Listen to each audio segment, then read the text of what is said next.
Hi, I'm David Gross with Condi Systems. I'm here to share with you another one of my 101 sublimation tips and tricks for sublimation success.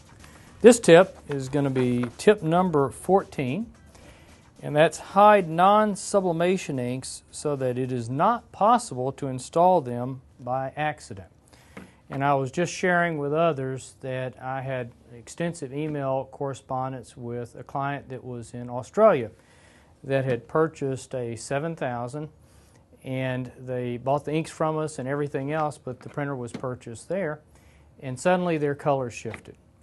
And I took a look at the situation. I asked them to sublimate their nozzle check, and lo and behold, I could tell that he was printing now with non-sublimation ink.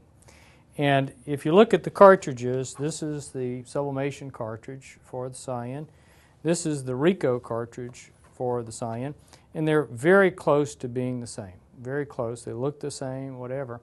And so one of the things we do here at Condi is when we provide printers to our clients, we remove the Rico inks so that you can't possibly use them because you don't have them. And by the way, if you ever did need to have them, for instance, let's say you retired the printer some years down the road, we're happy to send you the inks that came with the printer. But what he had done was he had taken the inks out, and he didn't realize it, but when one of the sublimation cartridges was empty, he went to his drawer, grabbed what he thought was a sublimation cartridge, and because he had never used the printer for normal inks, put them in, and all of a sudden he's printing with a mixture of inks. And of course that had his color balance get way off, and then he's trying to figure out what in the world's going on. Well, when I got to him, it was sort of interesting because he had non-sublimation inks in 3 slots, but he had actually put another sublimation cartridge in the cyan slot. So he really had a mixture, and I first had to convince him what the problem was. Then we put all sublimation inks, we reprimed the printer, and he's good to go.